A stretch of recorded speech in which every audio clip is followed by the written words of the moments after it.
I think the job of being a teacher is so rewarding in so many ways.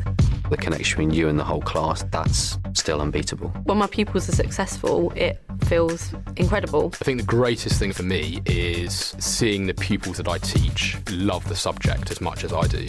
I don't think there's any other job where you get the same satisfaction. That's why I chose to teach. You could get £26,000 tax-free to train. Search, apply to teach. Selected subjects only, subject to eligibility. Ladies and gentlemen. Ladies and gentlemen. Podcasting since 2005. You're listening to Gamertag Radio. With your host, podcaster Hall of Famer Danny Pena, the always opinionated Paris Lilly, and from outside of the norm, Peter Toledo. This is Gamertag Radio. Here we go.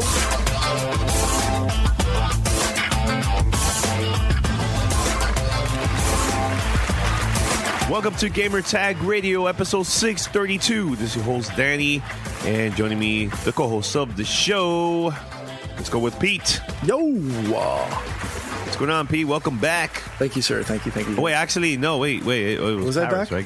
Yeah. Well, you were back last week. You were back on Thursday. Way to start off the show with a night. I know. Good job. Dude, it's early morning. You know, the Super Bowl is later on today. By the time people listen to this, they already know who's going to win and everything. So Right. But welcome, man. What's up? What's going on? Nothing much. It's been an interesting weekend. I'm trying not to burn myself out, but I've been having some good times on Ghost Recon, the Wildlands beta, and let's jump into that once we finished doing some housekeeping here on the show. Definitely, and also we have here Paris. He's back. Yeah, what's going on, brothers? I have to apologize because last episode, the very last minute, I had to drop out. Had a little family emergency, but everything's all good. And I have to say, before we get into Ghost Recon, I have to say this: I have become quite smitten with Horizon Zero Dawn. That is going to be a day one purchase for me on PlayStation 4 when it comes out at the end of the month, because all this preview coverage has come out. I've been watching a lot of videos, reading and listening to impressions.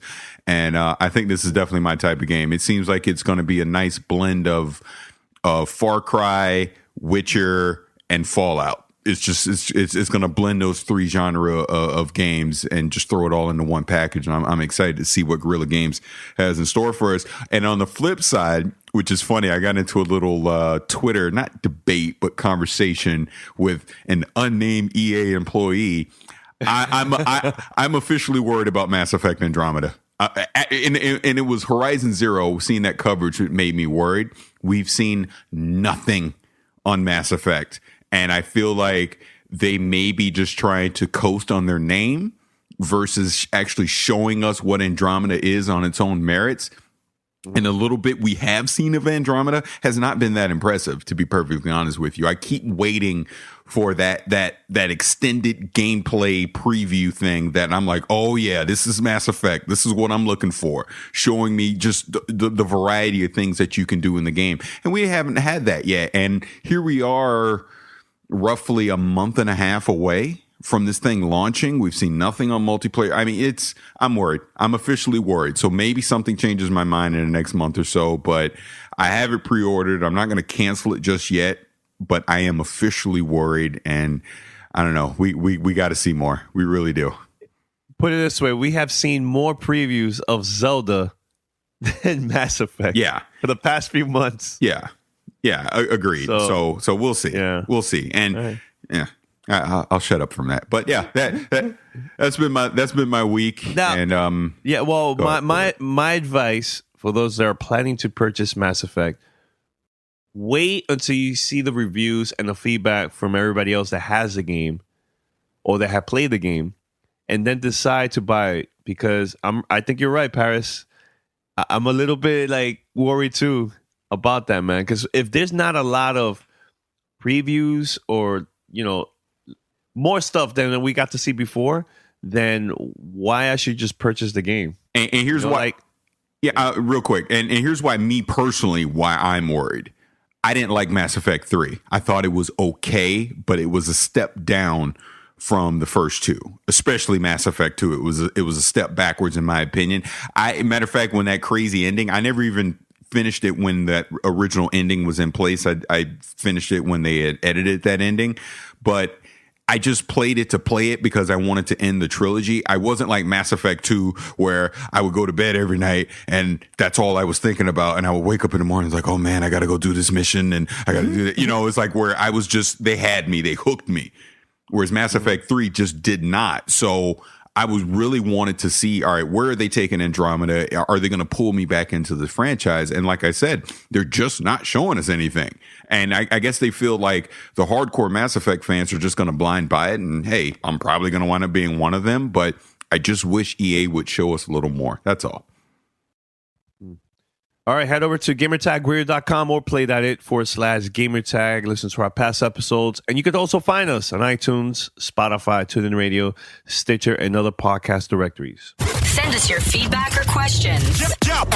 Give us a call at 786-273-7GTR. Email us at fanmail@gamertagradio.com or leave a message on speakpipe.com/gamertagradio. Speaking about Mass Effect and not showing a lot of previews out there a month before the game comes out, we have seen a lot of Ghost Recon, which is great because now the closed beta just came out a couple of days ago, and the gamers been playing. A lot of people have been playing it, and also our friends, because we also got like extra codes. Each person that got the closed beta, they get extra codes for them to invite their friends to play the game too. So, Pete Paris, now this is like your first time now sitting down playing the same exact demo that I played during the trip at the event in San Francisco. What are your thoughts, man? Because I'm still loving it. I'm still having a great time. But we could talk about the good and the bad. So it's no different. Personally, like game experience wise, other than being able to spend a lot more time on it, similar to what we did, either whether it was E3, watching the gameplay in Paris, or what you did over at in San Francisco, I'm enjoying it immensely. I can definitely see myself getting lost in this game, but I'm trying not to burn myself out this weekend, because I want to truly enjoy and have fun come March 7th. I could definitely see myself getting immersed in this. It being an Ubisoft open world game, it's similar to what Paris said about Horizon Zero Dawn, whereas I feel like this is a military version of Far Cry. And that's not necessarily a bad thing, right? Mm-hmm. But yeah, I'm definitely enjoying this, and I could definitely see myself, because I am going to be getting this on PC as well, because I've got two different distinct groups of friends that I'm going to play this with. So I can definitely see myself, getting lost on side missions, and probably only occasionally going towards the main mission. But yeah, there's just so many things to do, and if you just want to go ahead and just raise Cain and get the militia on you, similar to, a la to GTA, it's where you can just start kicking the hornet's nest of the enemy and just having those waves and waves and waves of purples coming in to attack you. There's just I could definitely see myself getting lost in this game for a long time. And you, Paris? Yeah, so this was my first time obviously getting to play it since E3, since I missed the event a couple weeks ago. And, I kind of had forgot how the gameplay and everything worked when you had the controller, because, everything you're just watching videos. So I played with Mandy, and I was playing with Khalif over from Spawn on Me podcast. So shout out to them. And, it was great because the three of us kind of had like this self-discovery of the way the gameplay mechanics work and how the world's working, how you're upgrading your skills and the weapons and everything, like all at once. So that was really cool to be able to play it with people, and we were discovering all this stuff together. But just pure gameplay wise, we had a blast. We were laughing, joking, we're having fun. I think we barely even touched the main mission. We were just totally doing side missions, and it definitely had a Grand Theft Auto online feel to it, just going in there with a couple of my friends and just doing whatever we wanted. And I think one of the most impressive things to me was the size and scope of Bolivia.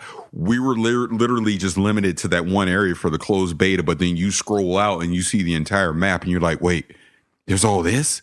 Just this area right here we in is huge. It's huge. You know, and there's still, and this is just like a fraction of the entire world. So with that said, just my slight negative. So I played it on PlayStation 4 because I was curious to see what it would look like on the PlayStation 4 Pro. And Khalif was playing on the Pro as well. And we both agreed graphically, I mean, it's not the most impressive thing in the world. But then at the same time, you have to account for the size and scope of Bolivia and what they're trying to pull off and the sandbox that they're giving us. So to me, irrelevant. I really give it a pass on that. But I noticed when I was tweeting about it yesterday, I had some people hitting me up that have been playing the PC version. And you have to remember, this is a beta. This is not final product. But these were people that were playing on 1070s and 1080s. And they were a little underwhelmed with just the fine tuning of the PC version because they were getting very low frame rates, that whole thing. So again, we'll have to wait and see when it comes out, the final product. But similar to Pete, I'm pretty convinced now I'm going to get it on the PlayStation and I'll get it on the PC as well because I want to experience it from both ways. But if I have to have any major ding on this game, it's the driving. My God, the driving is terrible in this. I'll just leave it at that.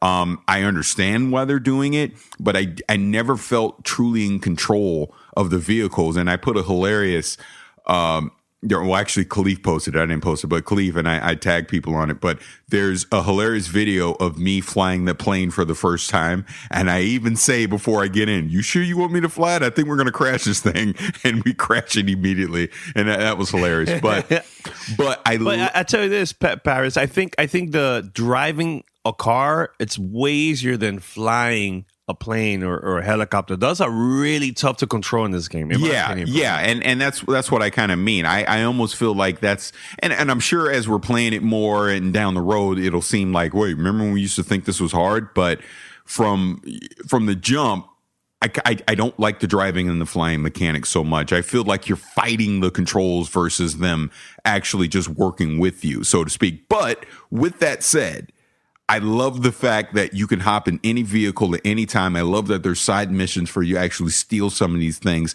and you can use them in your objectives as you're tackling some of these missions. I love that the developers, instead of them forcing you to do something to quote unquote have fun, you get to make your own fun in this. And there's going to be so many different stories and things that come out of what a group of 4 people decide to do versus what the developers want you to do. Because again, you can tackle this any way you want. And I'll say just one final thing, doing the single player portion of it is okay, but I totally see this is a game that's meant to be played with your friends.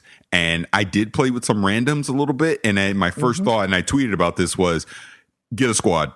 I don't know about playing with randoms because I want people that we're all in agreement on what we're doing versus unless you're just going in it to just goof around. But if you're seriously trying to tackle these missions, you need a group of 4 people that are on the same page, so to speak, versus just jumping into it with random people. Agreed.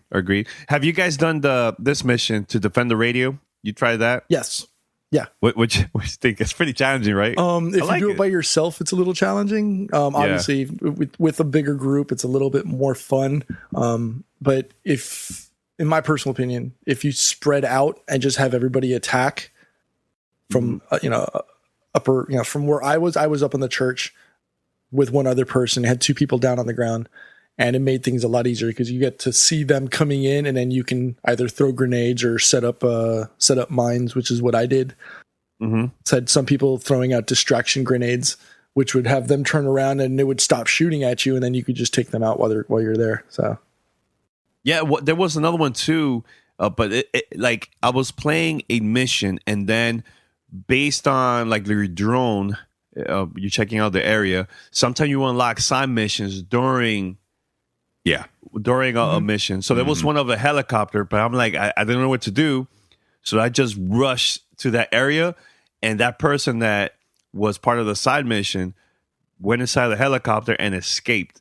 Yep. So I don't know if you guys got to see that part. Have you tried to finish that? Because I think in that mission, you have to like take your time and not let them see you. Yeah. In order for you to beat that side mission. What I did is I had my friend pilot a helicopter, dropped right above the helicopter we were supposed to take, and I just jumped out, parachuted down, jumped in the helicopter, took off.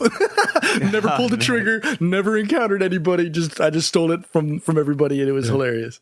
But that's the part that I like. It's the freedom. Do whatever you want. Yes. Something doesn't work out the first time, do it again, and do it differently. And you are definitely, you're gonna try to maybe finish and succeed this mission. You know, so I like that, man, a lot, man. I like that. A lot. Just the freedom of it.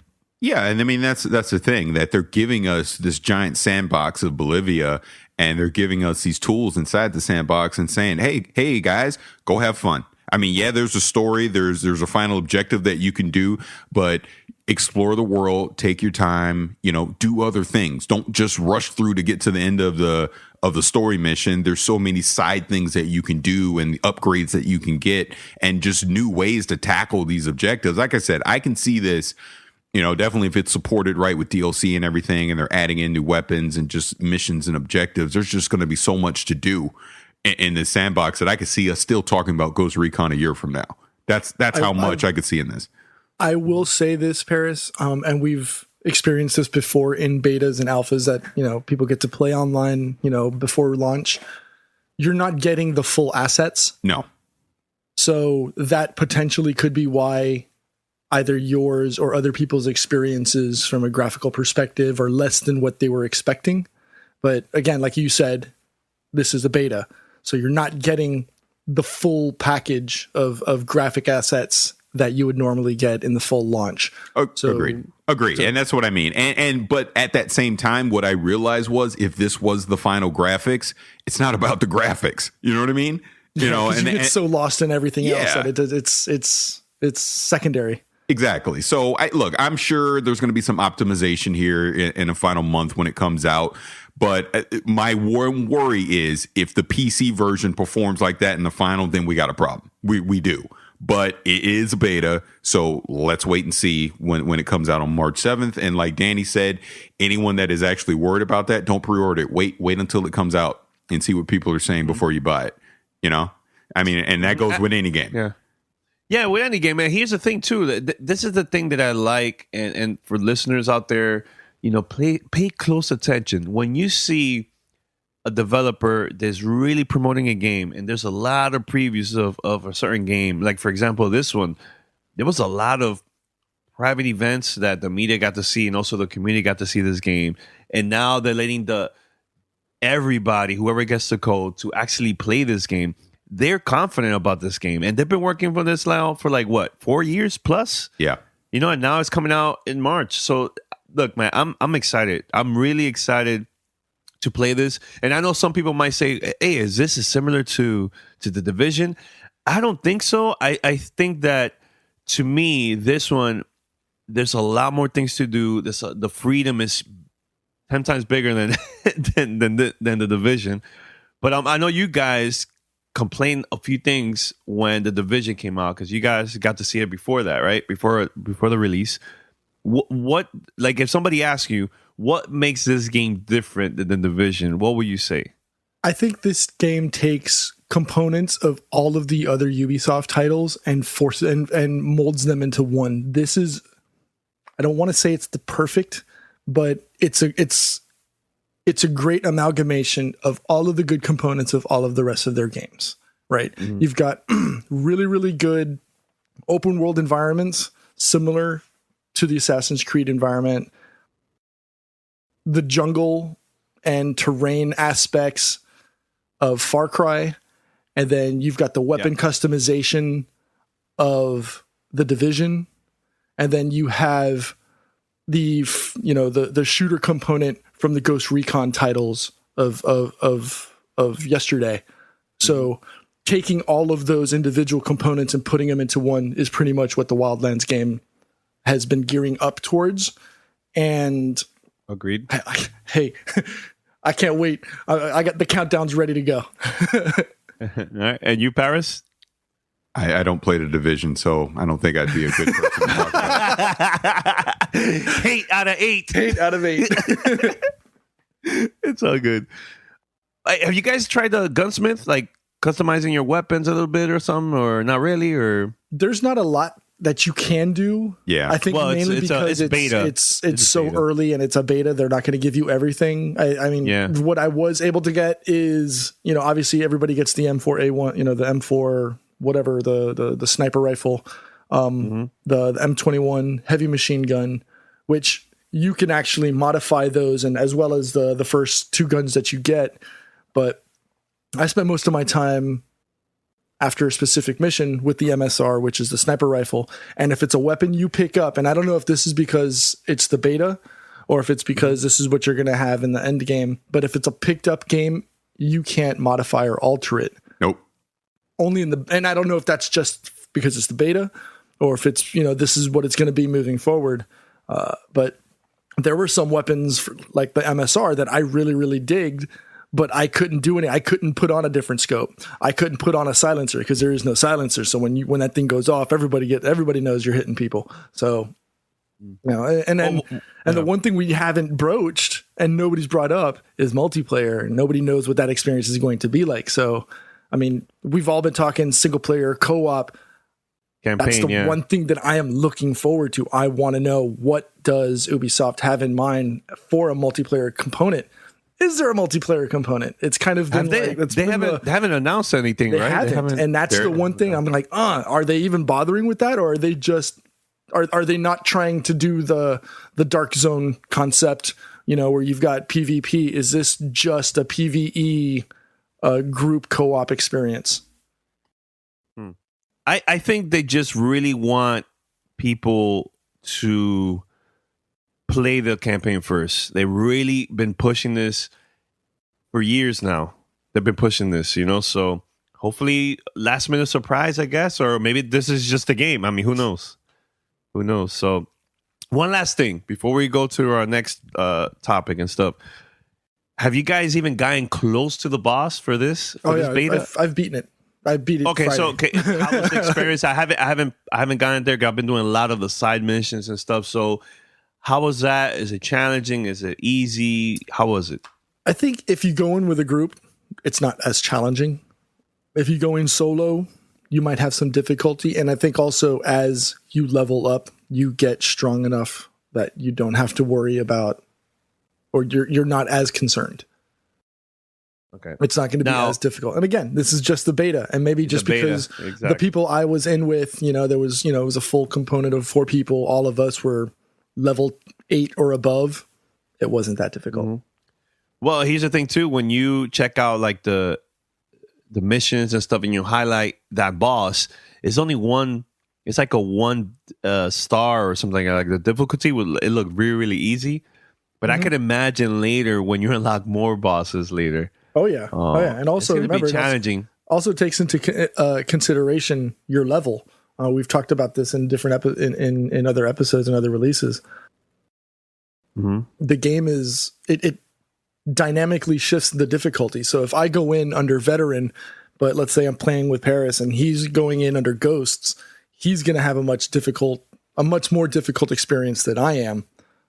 So it scales towards the player, not as a group. Like, for example, in Destiny, if I'm paired up with Paris and Paris is, he's light 40 across the board and everything's 400 or whatever, and I go in with a light 38, I'm going to have a much more difficult time because the enemies are scaled towards Paris. Whereas in Wildlands, it's scaled individually. So if I go in as a level 18 and Danny is a level 10, it's going to be easier for Danny because Danny's enemies are going to be level 10, but mine are going to be level 18. That makes sense. Interesting. All right. Anything else? That's it? All right. That's it. Welcome to Play It, a new podcast network featuring radio and TV personalities talking business, sports, tech, entertainment, and more. Play it at play.it. All right, so it's time for fan mail. Fan mail at gamertagradio.com. Fan mail. You have a lot of voicemails and emails. I know last week we had a lot of emails, but we wanted to save it for this show and also voicemails and stuff. So let's go with our first voicemail. This is from a caller all the way from Pittsburgh, and it's about the Xbox Scorpio, my favorite topic of the show. All right, so let's play right now. Hey, yo, what's going on, GTR crew? This is Eustace from Pittsburgh again. Hope I'm not hitting you guys up too much, but I just wanted to get your opinion on something real quick. I don't know if you guys had a chance to listen to the Kinda Funny Games cast from last week, but they said something about the Xbox Scorpio, talking that they think that they don't believe that Microsoft is going to drop this console this year. It seemed like they said it was going to be announced in the fall, but it wouldn't make sense to come out this year. Instead, coming out in 2018 as a pretty much new console.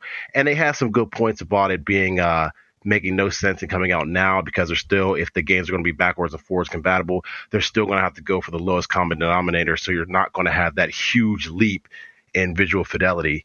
Kind of made a little bit of sense, but I still think that they're going to drop it this year. Whether that's a mistake or not, we'll see.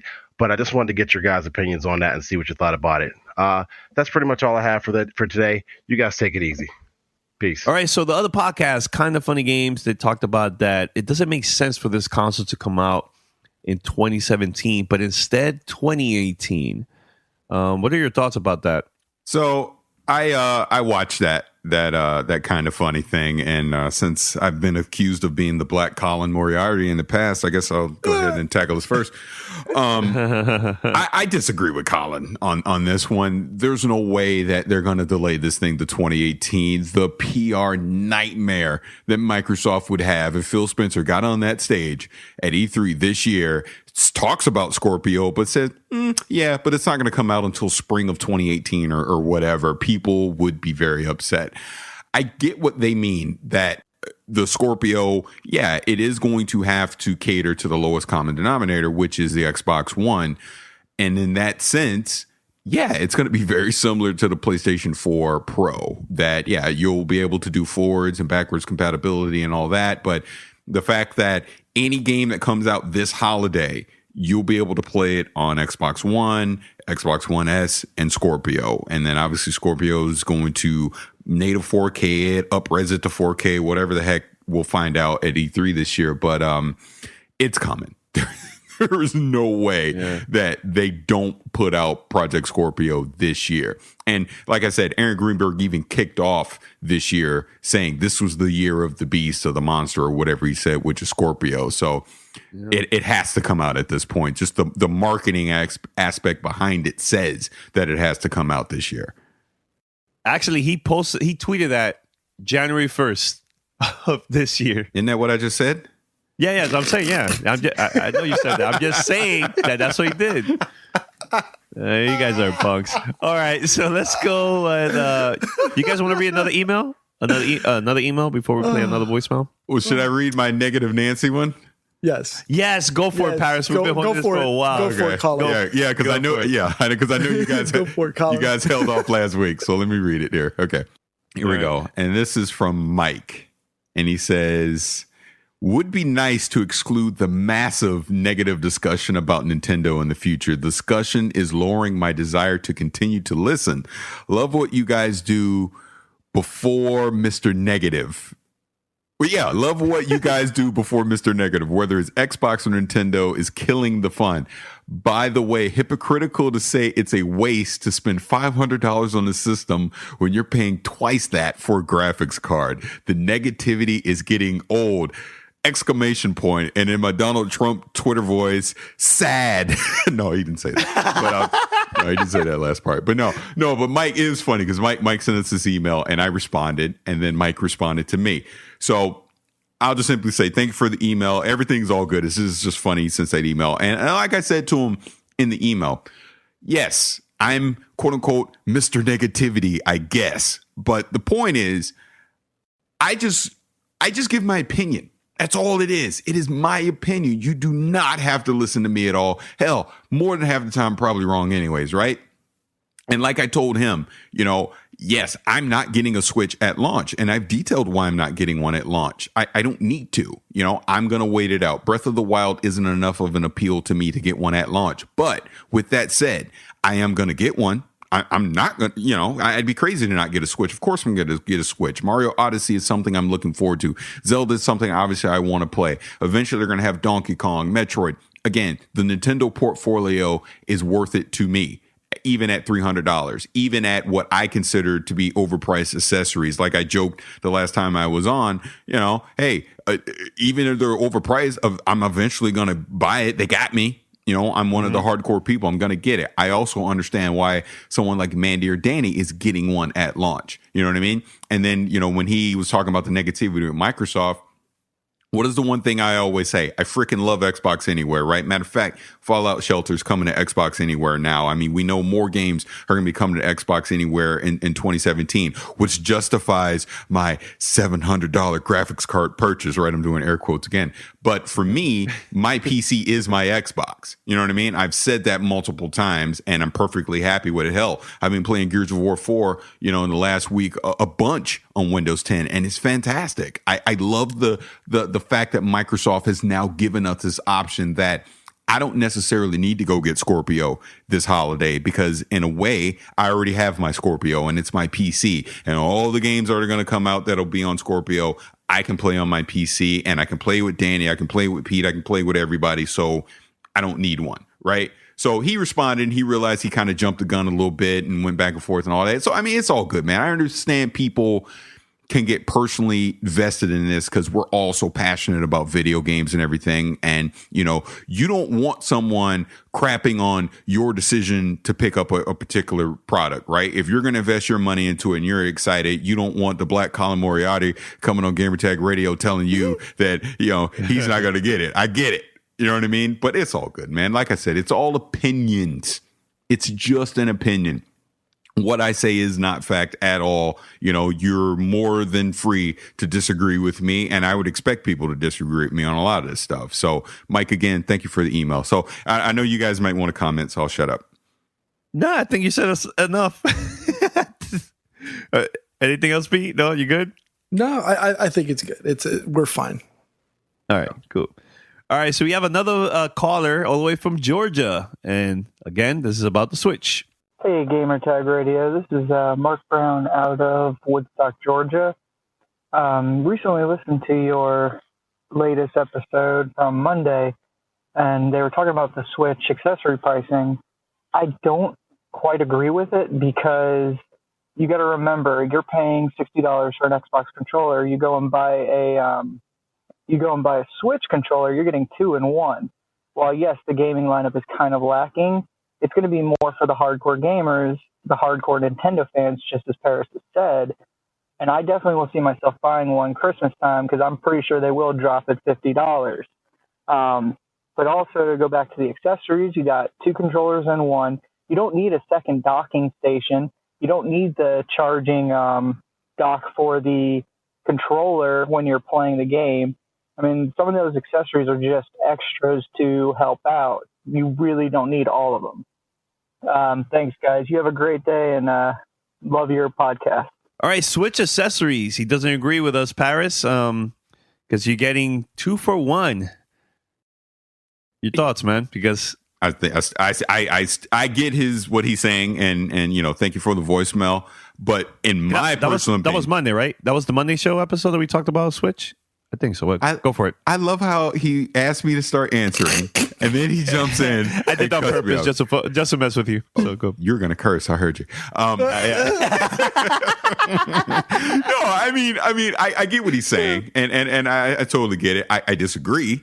I still think all this stuff is overpriced, and I understand. Yeah.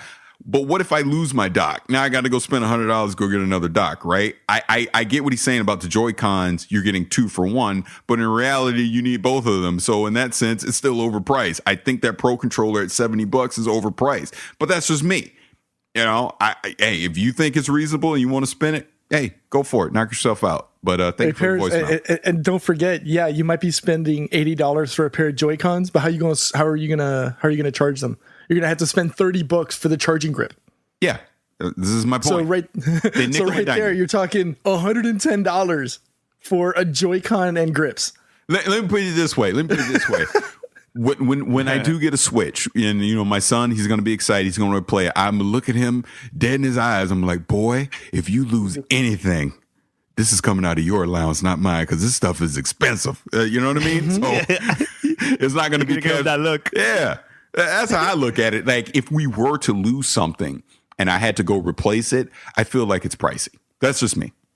And it's funny because, all right, so for me, it's almost a no, which doesn't make sense because I have a $200 scuff controller that's sitting in a case that I haven't touched in 3 months. And I'm feeling like $90 for the Switch controller is suboptimal at best. Just like the same issue that you have with the controller, with the Joy-Cons being too small, that's going to be a concern, other than unless I'm going to let the kids play, right? And might even be too big for my 18-year-old, but my 13-year-old might be, it may not be too small for her. But I'd rather spend the $70 on the Pro controller, get the full features, and not get carpal tunnel trying to grip that little thing. Yeah, exactly. And at the end of the day, the whole pricing on the Switch bothers me. You're spending. I mean, let's if we're gonna go there. I mean, if you want additional storage on there because you don't have much to begin with, you're going to spend anywhere from $30 for a 64 gig card to upwards of $150, $200 if you want a much, much bigger card. If you're going to use any additional space. Then if you want, $30 for the charging grip, like I mentioned, $80 for another pair of Joy-Cons, there's $110. $60 for games, you're already at the $575, $600 mark out the door on the Switch. For that, get a Scorpio. It might be cheaper to get a Scorpio.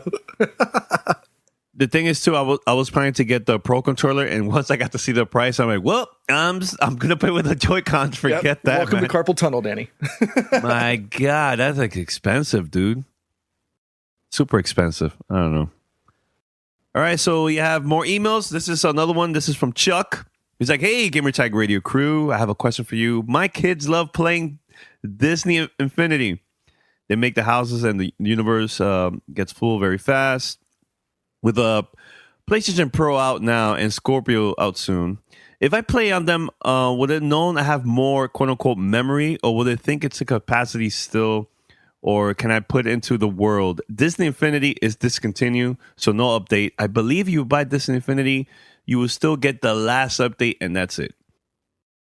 What about other games like Minecraft? Also, will you be able to build a bigger world, or will they need an update first? I don't know much about computers and stuff. So thanks, Chuck.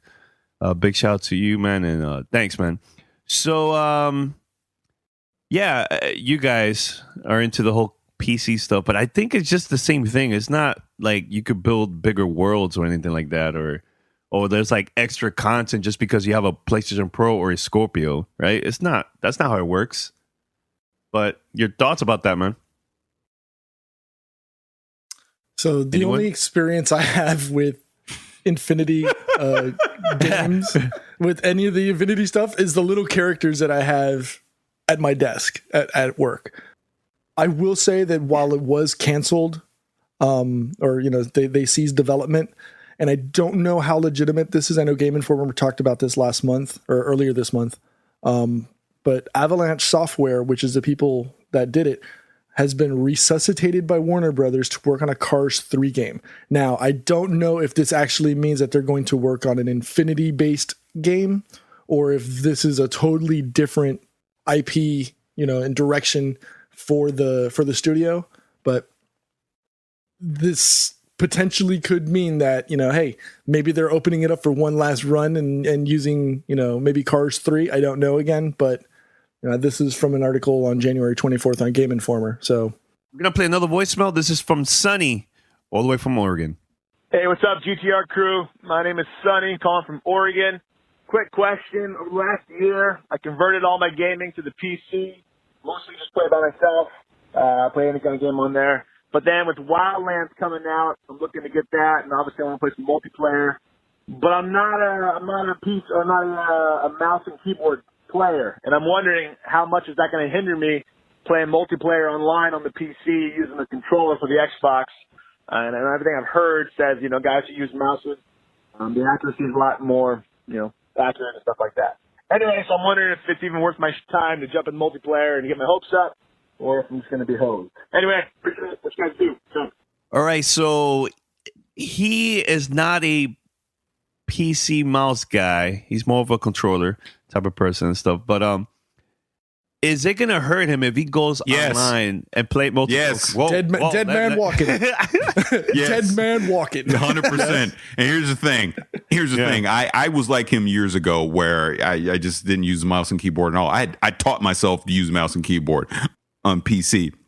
Because it is absolutely essential if you're going to play in any multiplayer games against other PC folks. I know Microsoft is experimenting right now with Gears 4, where mouse and keyboard guys can play against Xbox One guys, and that whole thing. And they've opened it up into like the social playlist. But if you're going to a competitive playlist where you're trying to win and be the best, you're going to lose every time to a mouse and keyboard person. Let's put it this way.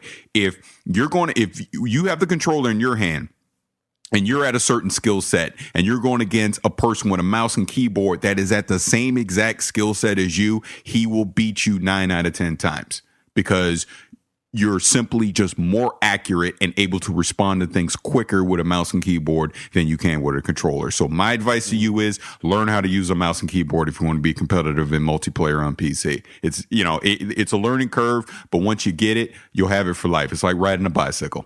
It really is. All right, Pete. Yeah, like I said, dead man walking. You're going to get wrecked every time. Yeah, you have a disadvantage to the point that you'll either stop playing multiplayer games online or just be forced to switch to keyboard and mouse. There's no way. And there's people that play at much higher DPI settings.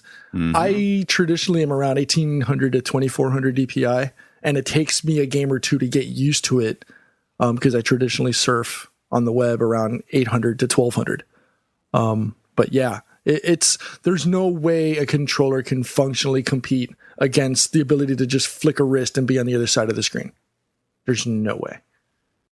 All right. And we have another voicemail all the way from the UK, and this is about the Scorpio. It's just Dave here in the UK. Just wanted to wade in on the Scorpio thing. Obviously, that's blown up this week following the Digital Foundry leaked document.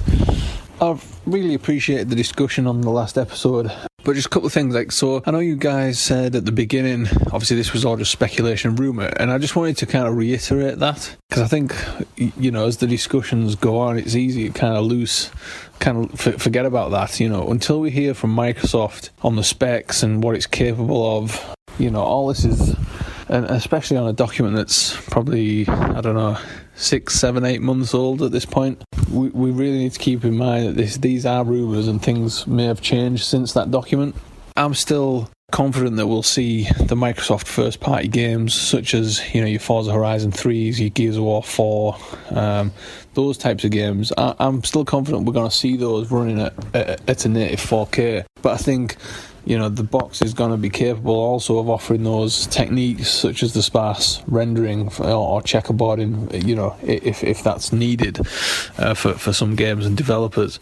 All right, Pete, this voicemail is very long, so I had to trim it down to like a minute or so, but thanks for the voicemail, man. All right, so thanks for the voicemail. Appreciate it. So with respects to not being able to maybe trust Phil and or Microsoft and what they're selling, you have to remember Microsoft pretty much caught PlayStation napping with the announcement of Scorpio at E3. I don't think anybody was expecting that.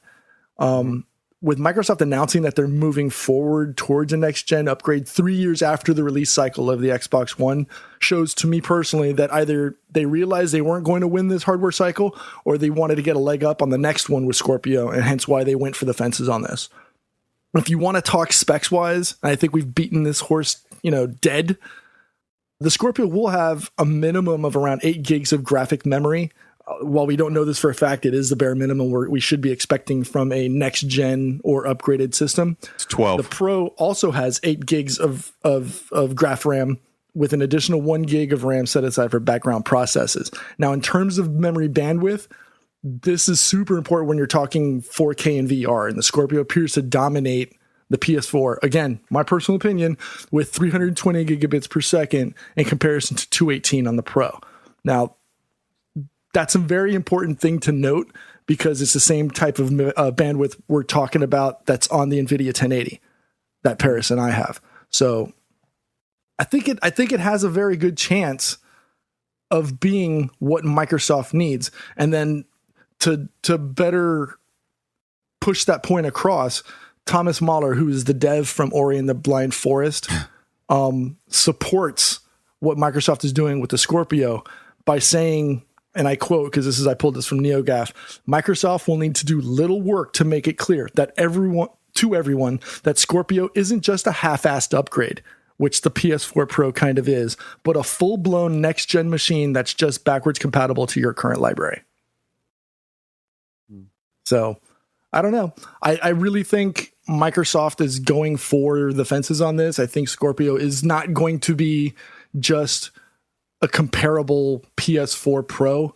If the specs are what Phil says, then I think they have a solid competitor for people to be able to play a PC grade console, which I think is what Microsoft is trying to do. They're not trying to compete with the people who are trying to get Origin or main gear type machines, or people like, Paris and I who can build these monster PCs without having to go and break the bank. And that's exactly what Scorpio, that's the field that Scorpio is trying to fill. They're just saying, okay, you don't want the console, but you want something that's going to be comparable to what everybody else is playing on PC. Here's the Scorpio.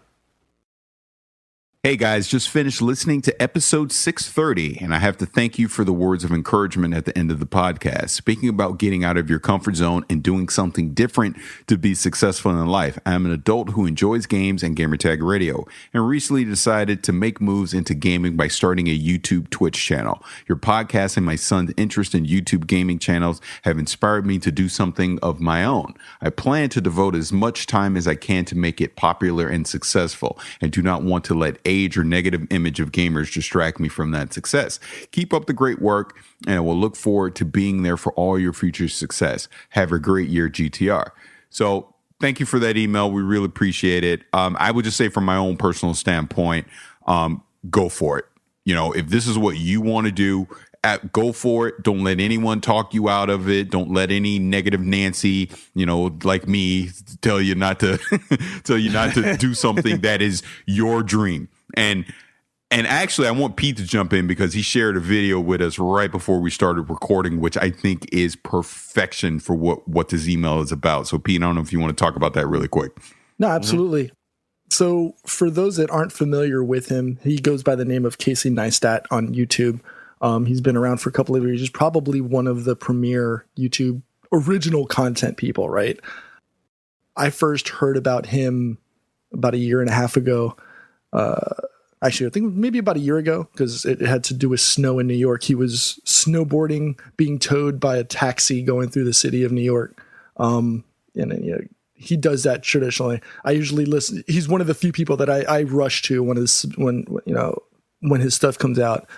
And he talks about the differences of your dreams and reality, and how as you get closer, if you pursue your dreams, you can make reality. So Danny, if you can, please put a link in the description of the show so people can check that out, because I really think it's not because we're trying to push what Casey's Casey's channel. It's more his message, and it's fantastic how people tend to say that if you're a sellout, because you're going for the money. No, it's not, because it's not you're a sellout. It's because you're getting closer to making your dreams come true. I'd never in my life been called a sellout more than on the very day that I achieved something I'd worked towards for 20 years. Something I'd worked towards since I was that 15-year-old dishwasher. So I say this, if you're a struggling musician who gets offered $20 to play in the back of a coffee shop, an artist who gets invited to hang your paintings in your mom's office building, or if you're a YouTuber who gets a $50 brand deal to promote gummy bears, don't worry about being called a sellout. You're just making your very first step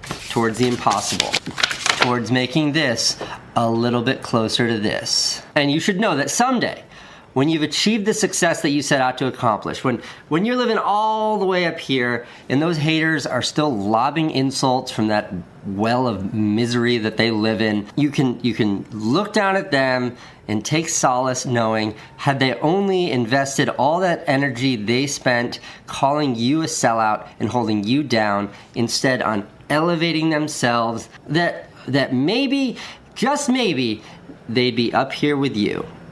And making it a reality, as opposed to people who sometimes don't follow their dreams and they cling to the reality of life, of paying bills, and, kids and whatnot. It's a fantastic story. And I think to Headspark, who sent in the email, check out the video. I think this will help push you towards realizing your dream and making that a reality. Definitely, man. But thanks for the email. And everybody has been sending us voicemails and emails throughout the week. Thanks a lot. And continue sending us an email to fanmail@gamertagradio.com. We'll play it. And also, a lot of people are going to SpeakPipe, going through there too. SpeakPipe.com/gamertagradio. Go over there too if you want. And you can send us messages through your phone or a computer. It's super easy. All right.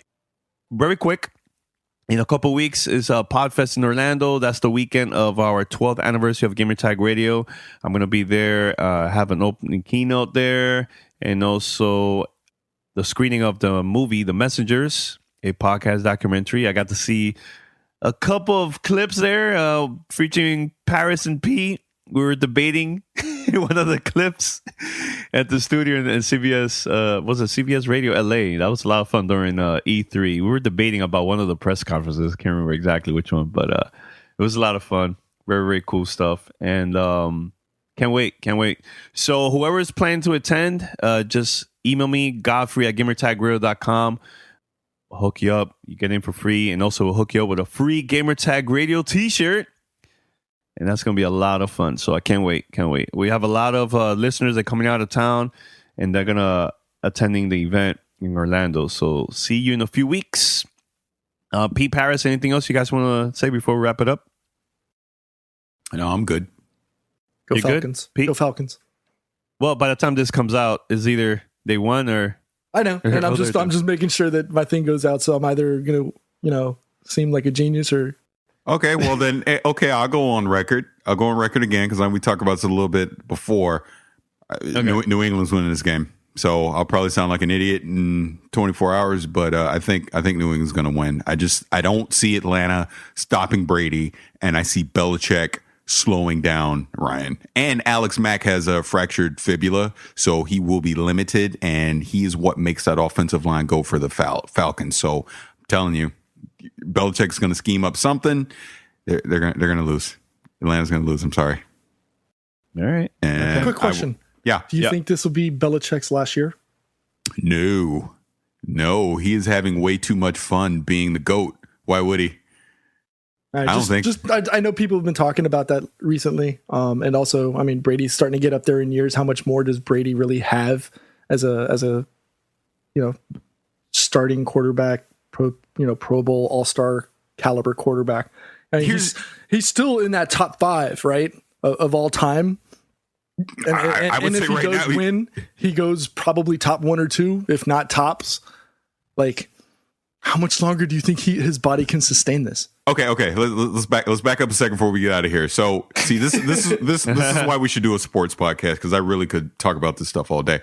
But look at what Brady's doing right now. This isn't Peyton Manning last year, where it was clear he was riding on fumes. Brady is still, just right now in the NFL, he is still, I wouldn't say top 5, I would say top 3 quarterback in this league right now, all time.